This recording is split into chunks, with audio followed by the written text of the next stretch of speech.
Nos encontramos nuevamente con el caso de Diego Fernández Lima en la casa aledaña a donde vivió Gustavo Cerati. Decían el cadáver en la casa de Gustavo Cerati. Obviamente ahora se sabe quién era este chico, hace ya 41 años desaparecido. Vamos a recordar ciertas cosas del mismo. El otro día vimos un poco todos los análisis forenses, esa autopsia, lo que determinaba si realmente fue un homicidio, todas las marcas que tenía, y en verdad el caso está cogiendo un mediatismo bastante importante en los medios de Argentina. Vamos a intentar saber quién fue quien terminó con la vida de este chico. Por ahora hay sospechas. A la familia que vivía en esa casa, a los Kraft, 58 años tenía una persona que justamente está como el principal sospechoso en estos momentos, según lo que ha trascendido, pero esa persona, lo que supimos es que había ido al colegio con él. Tremendo esto. Y luego también tenemos que hablar de Johnny Mesa, una persona que estuvo con la víctima, con Diego, el mismo día que desapareció hace 41 años. Y justamente ha estado en un medio de comunicación y ha recordado un poco de la charla que mantuvieron ese día. ¿Qué es justo lo que le había dicho Diego? ¿A dónde iba a ir? Son algunas de las preguntas que vamos a intentar desvelar en estos vídeos que estamos haciendo sobre este crimen sin precedentes. Tenemos en línea a Johnny Mesa, tenemos ahí un problemita con la señal y con la comunicación. Hola Johnny, ¿cómo estás? Buen día. Hola, buen día, ¿cómo estás Santi? ¿Cómo están, sí. Paula? Ahí te escuchamos perfecto. Buen día para toda la gente que está también sintonizando en este momento TN. Gracias. ¿Cómo tomaste vos esta noticia? ¿Vos lo conocías a Diego? ¿Cómo era tu relación allí en el barrio? Bueno, mira, te cuento cómo es todo este tema, porque la verdad que a mí me cayó como un balde de agua fría todo esto, ¿no? Claro. Yo estoy en la provincia de San Luis y de repente hace 20 años que vivo acá y bueno, esto pasó en el tiempo. Cronológicamente se perdieron como muchas cosas y bueno, nunca se supo qué pasó con Diego. Sí, el tema mío pasa por lo siguiente, que yo vivía ahí en el barrio, el barrio de Villa Urquiza, ¿sí? Mi padre tenía en ese momento tintorería y lavadero, ¿sí? Sí. Justo sobre la calle que hoy se llama, le han cambiado los nombres por el tema de Malvinas, ¿no? Como sucedió con muchas calles. Sí. Y esta calle se llama Combatiente de Malvinas hoy. Sí. Antes se llamaba Donato Álvarez. Que por la misma calle, ¿sí?, a 2 cuadras de ahí del negocio de mi padre, vivía Diego en un edificio de departamentos. ¿Qué pasa? Con él nos conocimos ahí prácticamente en la ENET 36. ¿Eran compañeros de curso o tienen la misma edad o alguno de los dos era más grande? Claro, yo estaba para cumplir prácticamente 17, ¿sí? Y él estaba de los 16 para los 17, una cosa así. Claro, un año más grande. Sí, teníamos así una diferencia. Bueno, como tal, sería la misma diferencia entre el principal sospechoso y Diego, ¿no? O sea, el que tendría Johnny Mesa. Tendrían que preguntarle si realmente iba a la misma clase o si conocía a Graf. No éramos compañeros de curso, ¿sí? No éramos compañeros de curso. Lo que sí era, teníamos una amistad del barrio, ¿sí? Y justo fuimos a la misma escuela, eso fue. Él iba ahora vamos al compendio de por qué todo esto y cómo fui hilvanando yo también el tema de la desaparición de él, ¿no? Él ese día, en horario que iba a la escuela, ¿sí?, teníamos taller en un horario y teoría en otro horario. Cuando yo iba a la mañana a taller, él a la tarde iba a teoría, ¿sí? Y al revés también, ¿sí? Entonces, él ese día que viene, y yo lo vi por última vez, iba a taller, ¿sí? Porque a la mañana estuvo en teoría. Claro. Desde ahí que dice ¿no? Toda esta historia, que él va a la casa, almuerza, ¿sí? Y ahora después me cierra a mí todo esto de por qué él, después de almorzar, viene y está conmigo, ¿sí? Que es lo que se está perdiendo en esta historia, en el medio. ¿Está con vos ayer en lo qué escuchaba lugar? Ayer escuchaba a Nacho González Prieto, Sí. que hablaba y decía que habían 2 personas que lo habían visto con vida. Pero claro, se están perdiendo la historia del medio, que es esta. Ajá. Oye, testimonio importante ¿eh? De esta persona, más que nada para reconstruir y hacer los puntos, las idas y vueltas que habría hecho Diego el día de su muerte. Entre ese hombre que lo ve, en Naoni Monroe, que le grita, chao, gaita, ¿sí? Y la madre que dice que sale de la casa, que él termina de comer, almorzar, come una mandarina y se va, y le pide dinero. Ahí me concuerda a mí cuando él llega y se pone conmigo en el lugar donde nosotros estábamos, que él venía y compartía esto antes de irnos a la escuela. ¿Cuál era ese lugar? En el auto de mi padre. Pero en el negocio, digamos, para ubicarnos geográficamente. Claro, estaba la puerta del negocio y mi papá siempre ponía el auto ahí sobre la calle, ¿no? Y entonces él ese día vino, yo estaba, se calcula esto en el horario, acá dice que él desapareció a las 14 horas, ¿sí? Ese día era un día jueves, ¿sí? Ahora, él vino y abría la puerta, yo ya estaba acostumbrado, yo me sentaba del lado del volante, y él abría la puerta, venía automáticamente, se sentaba y escuchaba música conmigo ahí, porque mi papá tenía un estéreo en ese momento, se escuchaban los cassettes, ¿sí? Y entonces nos gustaba escuchar la música los dos. Hacíamos un tiempito ahí, hasta que entrábamos a las 14 horas, prácticamente era el horario que se hacía en la escuela, de 14 a 18, en la N36, ¿está bien? Bueno, él se iba a taller y yo entraba a teoría, ¿está bien? Claro. Bueno, ese día yo le pregunto a él, entre todas cosas, lo saludo, ¿no? Y le digo, ¿vas a ir a la escuela? Sí. Y hoy me cierra por qué yo le había preguntado eso. Porque a veces existía la rateadita, ¿sí? Sí, obvio. Que nos rateábamos, nos íbamos a Palermo, generalmente tomábamos el tren en Villa Urquiza y nos íbamos hasta Palermo, ahí nos bajábamos y íbamos. No sé si esta es la foto de este testigo, de este amigo de Diego Fernández Lima. Parece que sí, ¿no? Johnny Mesa.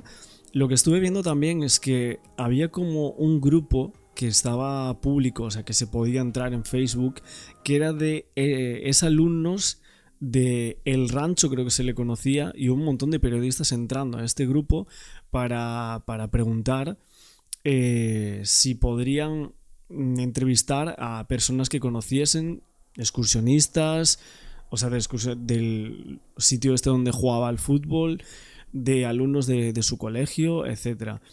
Un montón de gente, como realmente diciéndole lo que necesitéis, etcétera. Como que hay muchísimos periodistas hablando con gente que supuestamente conocían a esta persona. Y realmente lo que estuve viendo es que había como una pregunta de una persona de Canal 13, imagínate, de Telefe Noticias, que eran de hace unas horas, o bueno, de hace unos días el primero, y ya la otra publicación, si no me equivoco, era de 2010. De 2010, la otra publicación. De algunas personas que, bueno, no vamos a citar sus nombres ni nada, hay algunas fotos, etcétera, pero no habían publicado prácticamente nada en este grupo hasta que evidentemente se ha conocido que aparece el cuerpo de este chico, y ahí es donde luego han aparecido los periodistas a preguntar por toda esta gente, ¿no? Vamos a distintos lugares, ¿no? De Palermo, hasta que hacíamos el tiempo, era lo clásico, ¿no? Y bueno, ¿y por qué le pregunto yo eso? Porque yo pensé que ese día él se iba a ir a algún lado, si no, nos juntábamos y íbamos a algún lado, ¿no? Claro. Pero me dice, no voy a ir a la escuela, me dice. Ajá. Entonces le digo, claro, ¿y a dónde vas? No, y ahí está. Y entonces él ahí me dice que hay algo que difiere con lo que le dijo a la madre. Ajá. A la madre él dice que le dijo que iba a la casa de un amigo. Sí. Y a mí me dice que va a la casa de un compañero a buscar unas tareas de las cuales él se había trazado en la escuela. Ah, ok. ¿Está bien? Sí. Entonces le digo, bueno, está bien, le dije yo, ¿no? Bueno, nos vemos después, le digo, cualquier cosa nos vemos a la tarde. Él tenía una motito, que en ese momento era una motito muy así llamativa, ¿no? Era bajita. Yo no me acuerdo si era, me parece que era una Honda de esas, Honda Dax, ¿no? Sí. Que en ese momento estaba todo de moda. Y bueno, con esa motito iba y venía. Claro. De ahí sale esta versión. El tema de las motos, he estado viendo que también decían que podría ser como un punto clave para determinar lo que había pasado. Si realmente esa pasión por las motos es una pista muy importante. Decían que la familia Graf, Norberto Christian, ¿no? Que no eran amigos, pero sí que les unía una pasión por las motos bastante grandes. ¿Pudo haber habido ahí algún tipo de rifirrafe, alguna pelea por el tema de las motos? Esto es algo que se está comentando aquí.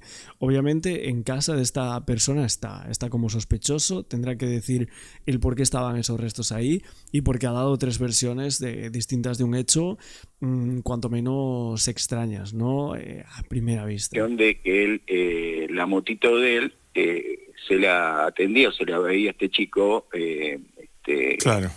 ¿Cómo se llama? Graf, ¿no? Claro, pero yo a él no lo tengo visto a Graf, ¿sí? Okay. No lo tengo visto. Y de ahí, desde el auto, Johnny, desde el auto se separan y él sigue su camino hacia Naón, que es donde lo ve la otra persona. Él se baja del auto, se va, y es donde me dice, bueno, me voy porque me tengo que ir. Claro. Y él se va, y aparentemente él se va para tomar en colectivo. Yo no sé si tomado el 114 y el 133, que eran las líneas que acercaban hasta ese lugar, ¿sí? Claro. Eso es antes de cruzar, porque del otro lado de las vías está el Hospital Pirovano, claro. ¿Sí? Para que tengan la referencia, ¿sí? Bueno, ahora lo que no se sabe qué pasó, porque él estaba parado en Naón y Monroe, y de ahí él son 4 o 5 cuadras hasta Congreso, donde está la casa de este muchacho, sí. ¿No? Christian Graf, que es donde aparentemente él perdió la vida. Claro, tal cual. A ver, también lo que está diciendo los expertos dentro del caso es que Graf, tiene 58 años ahora mismo, vive con su esposa y sus hijos en la planta alta de ese chalet situado en Avenida Congreso 3742. Y en la planta baja vive su madre. Esto es lo que han dicho fuentes de la investigación que están reconstruyendo esta historia familiar. Y lo que dicen estas fuentes es que sospechan que el 26 de julio del 84 Fernández Lima, o sea, Diego, fue por su propia voluntad a la casa de la familia de Graf y allí pasó algo que terminó con el homicidio del joven futbolista. Se está buscando determinar quién fue el asesino y además cuál fue el móvil del mismo. Esto es lo que están explicando detectives judiciales que están intentando reconstruir los hechos. Obviamente está bajo sospecha esta persona, no es el único. El asesino obviamente es alguien que estuvo en esa casa. No sabemos si de la familia o alguien de fuera que la familia sabe que estuvo allí. Y obviamente la pregunta de los investigadores es esta. ¿Toda la familia sabía que había un cuerpo enterrado en esa casa? Este detective judicial dijo: estamos muy cerca de una prueba importante, un elemento clave que nos va a permitir saber si toda la familia de Graf sabía lo que había en el fondo de la casa. Esto es lo que dicen las fuentes judiciales. El caso que está bajo la lupa judicial y esta investigación en ese lugar donde hace 41 años pues enterraron a este chico. Bueno, Johnny, la verdad que es muy interesante el relato que nos haces y bueno, porque ayuda a reconstruir, ¿no? Ayuda a armar esas últimas horas. Claro, como que faltaba algo ahí, y bueno, y yo me entero de todo esto y bueno, ¿qué música escuchaban? ¿Te acordás qué música escuchaban en Johnny?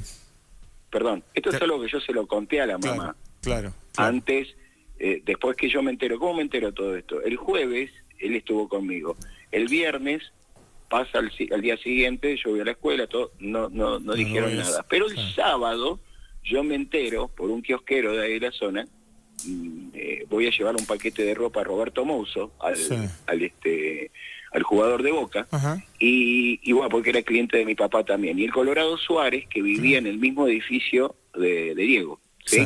Bueno, ahí me entero y me dice Kiosquero, ¿viste lo que pasó? Me dice Claro, ahí te cuento. Con Diego, ¿qué pasó? No, lo digo, no sé nada, ¿qué pasó? Y no, ya hace varios días que no va a la casa, claro, le había pasado desde el jueves hasta el sábado, que yo ahí me entero, y entonces ahí es donde voy a la casa de Diego, y le aviso a la madre y le digo, mire, él estuvo conmigo antes de ayer, estuvo sentado en el auto escuchando música, y me dice, bueno, y quedó eso como que ella sí, se lo había comentado ella, pero yo no me acuerdo si ella se acuerda o no de eso. Bueno, pasaron muchos años, ¿no? Sí, me pregunta. Claro, verdad, han pasado muchísimos años y obviamente estas personas están reviviendo una desaparición de una persona que conocían, que tenían como amiga, como compañero de escuela y que desapareció sin dejar ni un solo rastro, ¿no? De hecho, bueno, en otros medios de comunicación también hablan un poco de esas diversas versiones contradictorias del principal sospechoso en estos momentos. Que se da de forma casual, porque tiran una medianera que estaban trabajando. Mirá, te quiero mostrar, ¿no?, el trabajo que venían haciendo, inclusive con una obra que tiene permiso por la Ciudad Autónoma de Buenos Aires. Y los albañiles, cuando tiran esta medianera, encuentran allí restos que coincidían con restos humanos, y allí empieza a trabajar el equipo argentino de antropología forense. Varios meses están para determinar, Leo, Vero, que eran restos de este joven desaparecido en 1984. Una situación que hoy conmueve a toda la familia, la propia madre también de Diego, que había tenido que dejar su teléfono fijo porque esperaba que su hijo vuelva. Día a día miraba por la ventana. Es verdad, el testimonio de la madre es tremendo, ¿no? Que siempre dicen siempre tenía el mismo número de teléfono, siempre tenía la ventana abierta para que entrase su hijo. Son cosas que duelen muchísimo escucharlas también, siempre con este tipo de casos de desaparecidos, de los cuales, bueno, nosotros hemos hablado de muchos en España, en caso, bueno, muchísimos, ¿no? De Carolina del Valle, por ejemplo, y siempre se dicen este tipo de cuestiones. Que la llame, ¿no? Que la llame. Detrás. Es más, la madre tiene la moto en el patio, en cierta forma parcialmente desarmada, porque siempre tuvo la luz de esperanza de que vuelva, que regrese. Por eso, como él era motociclista, competía, tenía trofeos, tenía muchos campeonatos y muchas carreras ganadas, la moto que utilizaba, en cierta forma la tenía guardada. ¿Era motociclista también? Sí, también. Sí, porque sabíamos que era jugador de fútbol de excursionista. Sí, excursionista en las inferiores, tenía también muchos trofeos por eso, también motociclista, era medio tuerca este muchacho. Bueno, hay muchas hipótesis que está manejando la justicia, en cierta forma el personal policial que está detrás de la investigación, porque la justicia tiene dictaminado un secreto de sumario, pero hay muchas cuestiones que llaman poderosamente la atención y tienen su explicación. Por ejemplo, una de ellas se habla de que el cuerpo fue enterrado de una forma muy superficial, entre los 30 y 40 centímetros de profundidad. Muy superficial, significa que hubo una suerte de premura por hacerlo rápido y mal, que fue lo que pasó. Tan mal no lo hicieron porque 41 años estuvo desaparecido y lo encontraron de casualidad por una excavación, ¿eh? Sí, pero tendría que haber sido de forma más profunda, porque lo que generó que se desmoronase esta medianera y quedara en descubierto, ¿no es cierto?, los restos óseos de este muchacho, de Diego Fernández Lima, ¿qué era? Que el cuerpo fue enterrado cuando tenía materia física completa, que significa que no estaba en estado de descomposición. Cuando lo entierran... Lo mataron y lo enterraron, fue así. Lo mataron y lo enterraron, significa. ¿Por qué? Porque el habitáculo que estuvo el cuerpo alojado este tiempo, se generó una cámara de aire a consecuencia de los gases de la putrefacción, que generaron como una suerte de un espacio físico, el cual cuando pasó el tiempo se desmoronó, cuando pasó el tiempo y se movió la medianera... Oye, y en verdad, ¿cuántos casos habrá así a lo largo del tiempo que se resuelvan, entre comillas, por casualidad, ¿no? Hueco, digamos. Un hueco, exactamente. Como un hueco, o sea, como si fuese el cajón vacío por dentro, digamos. Exactamente. ¿No? Bueno, eso por ese lado, la parte técnica del hallazgo de los huesos, los restos óseos. Desde el punto de vista investigativo, bueno, están haciendo una suerte de, entre comillas, una autopsia administrativa sobre lo que fue el pasado y la cuestión social educativa o socioeducativa de este muchacho en el establecimiento en el cual concurrían juntamente con el que está hoy como sindicado. ¿Pero de quién se está buscando? ¿De Diego? de la víctima, digamos. Claro, de la víctima, y también se está analizando el victimario. ¿Por qué? Porque están observando boletines, están observando el índice temario y las concurrencias a las clases, la falta, las llegadas tarde, las calificaciones. ¿Se confirmó que eran compañeros de Es verdad, mañana seguramente tendremos información sobre las altas o bajas, o si había ido esa semana justamente a ese colegio, ¿no? Y si Christian Graf también había faltado al siguiente día de la desaparición de este chico. Veremos qué es lo que sale de ahí, qué indicios nos pueden dar.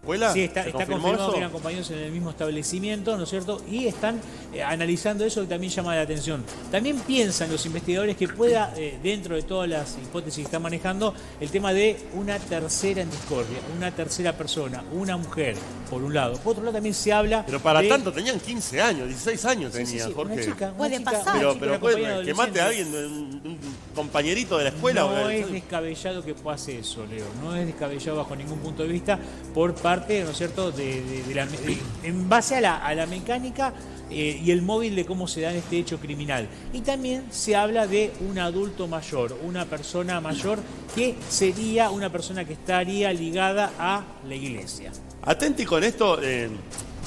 Fíjense. Bueno, pues veremos en próximos días qué más sale de esto. Estaremos ahora comentando y sacando también más noticias, los medios de televisión, qué es lo que están comentando sobre el caso de Diego Fernández en la casa cercana a donde vivía Gustavo Cerati. Lo habíamos adelantado también, el misterio de Coblan, así se dio por llamar esta historia que tiene como protagonista a un chico desaparecido un año después de vuelta a la democracia de la República Argentina. 1984. Exactamente. Bueno, comenzamos a narrar un poco justamente las primeras informaciones. Bueno, ¿quién era el joven enterrado en el chalet al lado donde vivió 2 años, Gustavo Cerati? Solo bueno, 2 años. Se conoce el nombre, Sí. Diego, Exacto. tenía en aquel momento 16 años. Claro, muy chico, Sí, ¿eh? desapareció el 26 de julio Correcto. del año 1984. Mirá vos. Sus Bueno, padres creyeron que lo había secuestrado una secta. Bueno, mira vos, estudiaba en el ENET número 36. Jugaba ahí en el claro, club de mirá. excursionistas. Sí, y tenía 2 hermanos, su madre vive. Su madre vive. Ahora vamos a compartir también declaraciones que hizo el propio club. Pero, ¿qué se sabe puntualmente de su desaparición? Esto que decía recién Lourdes. Sí, fundamental es eso, ¿eh? Bueno, a ver, 26 de julio de 1984 fue a la casa de un amigo. Claro, Se le pidió, desconoce plata, la le identidad. pidió plata a la madre para tomar el colectivo, Sí. para ir a la casa de un amigo. Supuestamente lo último que se sabe es que se lo vio entre los barrios de Belgrano y Villa Urquiza. Sí. Ahí lo que dice, mira, Naoni Monroe, Claro. Belgrano, la última vez que se lo ve. Exactamente, fue esa misma noche. Y ese mismo día y los luego, padres van a la comisaría. En realidad ¿se van al otro día. Al otro día. Cuando ven que el chico no llega a la casa, se desesperan y van a la comisaría 39 para hacer la denuncia, no se las toman. Le dicen, no, seguramente se fue con alguna chica, ya va a volver a su casa. Sí. Si quiere, firme un papel donde dice que se fue de su casa. Y los padres dijeron, nosotros no, No, claro. vamos a firmar eso porque no se fue de casa. Nosotros estamos denunciando que desapareció. Exacto. Bueno, lo buscaron constantemente durante mucho tiempo. Como les decía, los padres estaban convencidos de que lo había secuestrado una secta. De hecho, Increíble. creo que salió en un diario, en una revista 2 años más tarde, en un apartadito Sí, chiquito, lo cuenta la propia Virginia Messi, que investigó ese caso en su momento. Sí, sí. Y después, bueno, fue pasando el tiempo, y con esto... ¿Por qué llegamos al cuerpo que fue lamentablemente violentado de Diego? Porque estaban haciendo una excavación Sí. y en el medio de una excavación por obras, en la medianera, digamos, de lo que era la casa de Gustavo Cerati, donde había vivido Gustavo Cerati un tiempo, y la casa vecina, encuentran huesos. Inmediatamente se abre una investigación. Cuando abren una investigación, no solamente encuentran restos óseos, sino encuentran, ustedes se acordarán de ese famoso Casio. Sí, claro, con calculadora. Sí, Claro. muy de esa época. Totalmente. Muy de los 80. ¿Quién no tuvo o quién no quiso tener ese reloj? Claro. Era maravilloso. Bueno, encuentran eso, ya te databa más o menos el tiempo La fecha. en Sí, la sí, cual sí. había sido el crimen de esa persona. Porque Sí. estaba enterrado, primero no se sabía qué había pasado. Cuando se analiza, cuando antropología forense analiza el cuerpo, detecta que había sido apuñalado. Ajá. O sea, había tenido una muerte violenta. Mm, Y después enterrado. sí. Además se encontró el reloj que le decía Casio, Sí. encontraron una moneda, las típicas monedas japonesas. Sí, ahí ¿vieron? estamos viendo, Esa mirá. típica moneda, Sí. ahí está, ahí la estamos viendo, que se cuelga, se siguen claro, vendiendo el día claro, de hoy. claro. Ahí está el reloj. Después encontraron un llavero con una llave. Mira, el Ahí lo llavero estamos viendo. naranja con la llave, ¿ves? Exacto. Después una media blanca, con restos, obviamente, de su cuerpo, y 151 fragmentos de restos, y además las piezas dentales. Miren, ahí fueron reconstruyendo todo el cuerpo y terminaron haciendo una prueba de ADN con la madre de este Sí. chico, desaparecido en 1984. El cotejo da coincidencia. Claro. Y se develó un secreto de años, digamos, un crimen perfecto, porque hoy la causa está prescripta, Sí, por claro, supuesto. pasó un montón de años, lógico. Pasaron 41 años ¿Qué te desde parece? el momento en que desapareció este chico. Desde Y que se nunca- conoció la noticia, no sé qué les pasa a ustedes, pero yo no puedo dejar No, de pensar no. en esa madre ¿Pero qué te que parece? está viva. ¿Sí? Que está viva y que van Y y le sus cuentan, hermanos. mire, La madre y la sus persona que hermanos. está enterrada en este lugar de Coglan es su hijo. Dios mío. Walter Sí. Gorbach es experto en criminología, está en comunicación con nosotros y le agradecemos muchísimo su tiempo. Walter, la verdad es que es un hallazgo escabroso, pero también impactante, ¿no? 41 años después. Buenas noches. Sí, totalmente. Esto es un hallazgo que en realidad la investigación comienza por una cuestión fortuita, Claro. es decir, por tareas de excavación que justamente se estaban realizando en este predio para justamente hacer un movimiento de tierras, hacer cimientos y demás para una construcción nueva, digamos, una edificación. Y de ahí aparecen justamente estos restos, que también esto hay que decirlo, porque en realidad están en un límite relativamente virtual, es decir, en una medianera, pero recordemos que en esa época, en la década del 80, estas dos viviendas estaban separadas únicamente por una libustrina, es decir, un límite físico relativamente impreciso. A raíz de estas tareas justamente de excavación, de movimientos de tierra, justamente hay un desmoronamiento, aparecen estos restos óseos. Acá también hay que destacar muchísimo la labor de los operarios, es decir, de la gente que hizo esa primer denuncia, porque fíjense, si esto tranquilamente podía haber sido cubierto por material Tal cual. o continuado las tareas, digamos, propias de la construcción, y esto hoy no hubiera salido a la luz. Bueno, a raíz de esto se hace justamente una labor analítica en el lugar, en el escenario.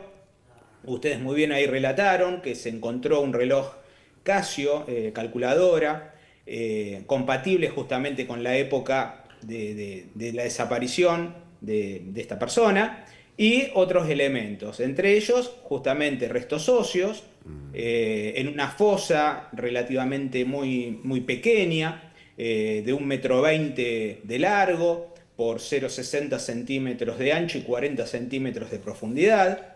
En esta fosa se hace justamente la recolección de estos restos óseos, son peritados. En uno de los primeros informes surge que diferentes partes óseas, fundamentalmente a nivel de las costillas y también en el fémur, había improntas de una lesión cortante, es decir, de un elemento de filo. Y aquí la investigación que lleva adelante la Fiscalía Nacional en lo Criminal y Correccional número 61, del doctor Martín López Perrando, ya advierte una posibilidad de una muerte violenta.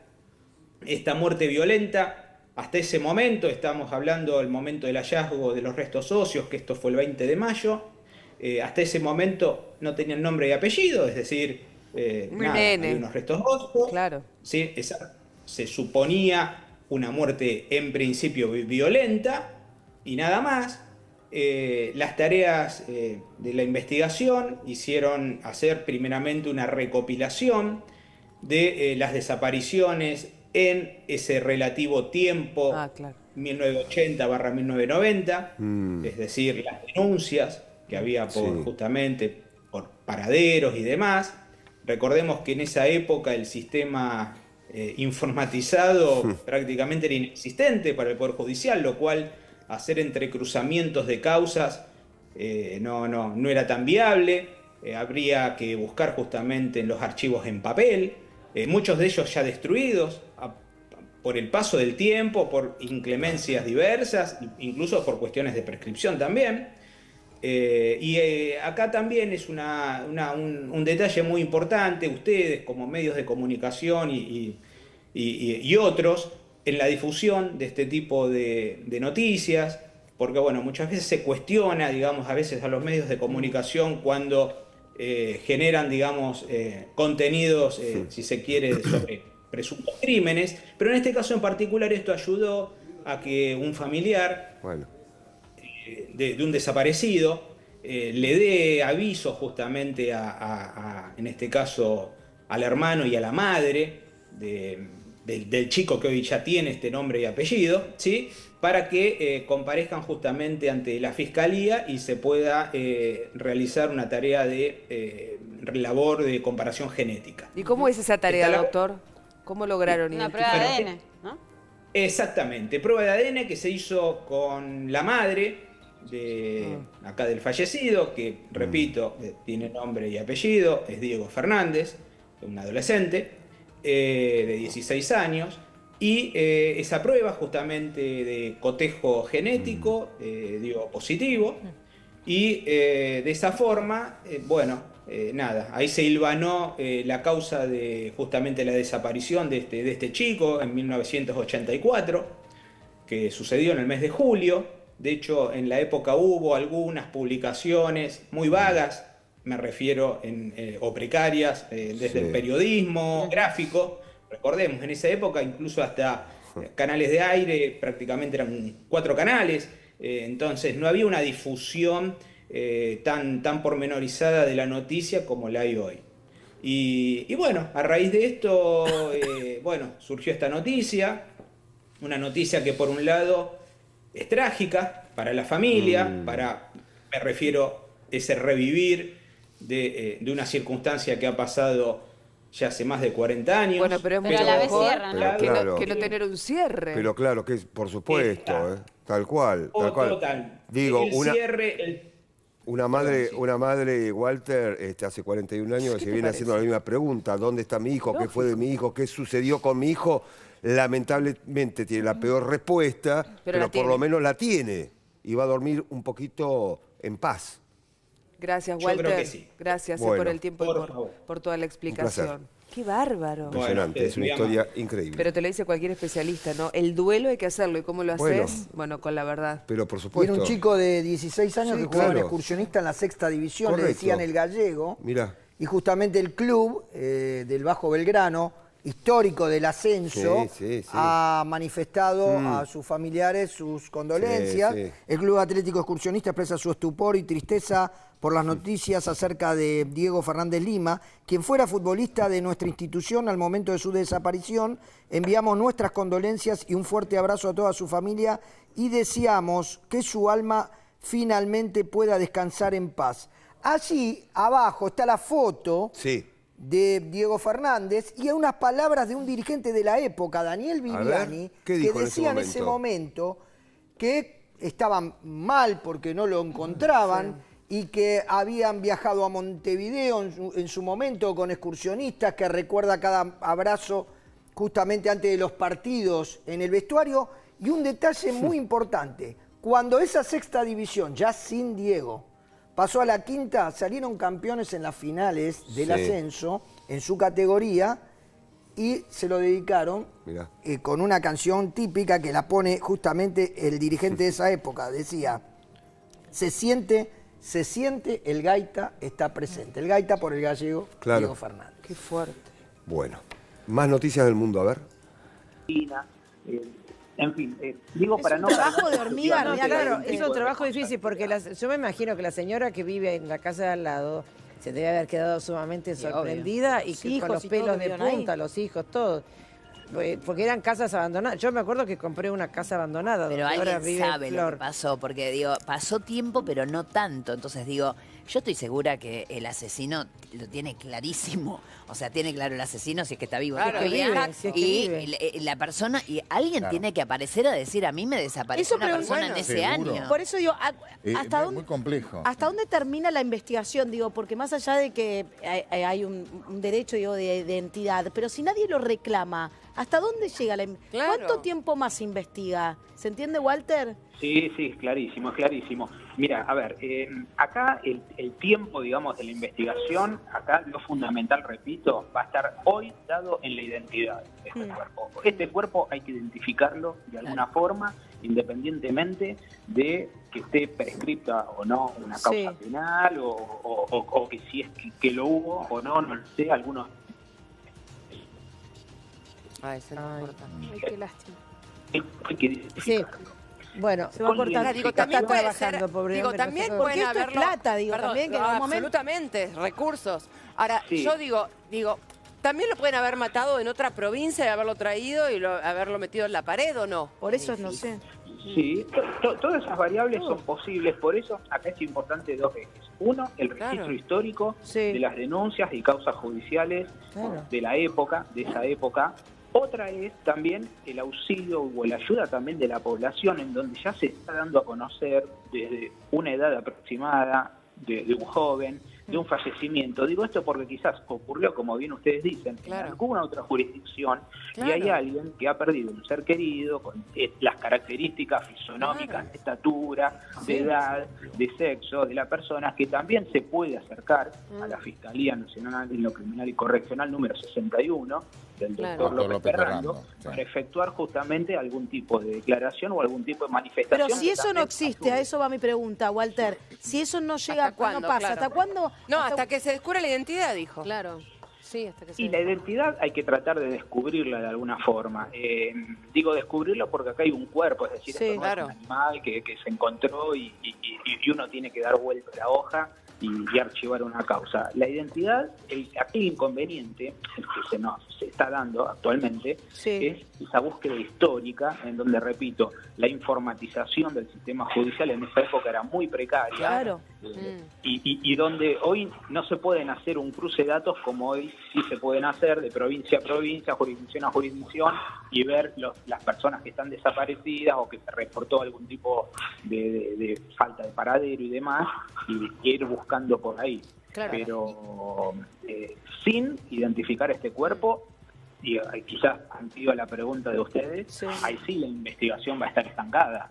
Claro, porque ahí no hay mucho más para hacer.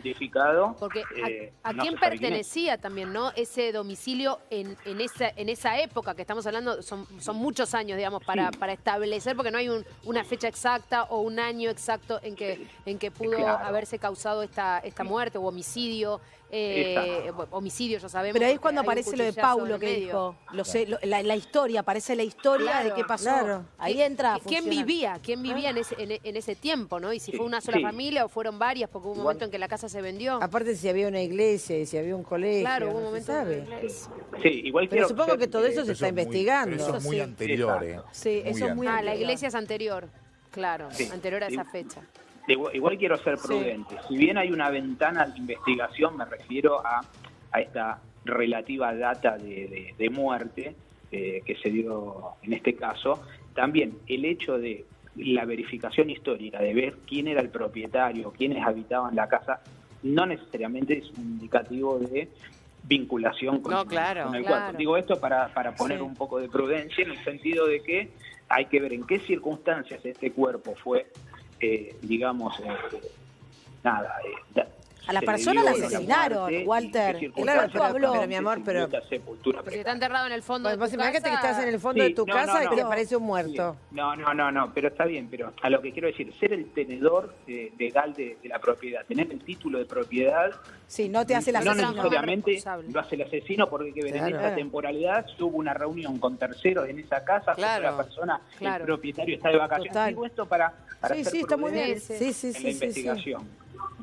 Sí, claro. Pero acá tenemos un cuerpo, Walter, que habló, este cuerpo habló, y este cuerpo lo que dijo, digamos, es que alguien lo asesinó. Este hecho ocurre, está.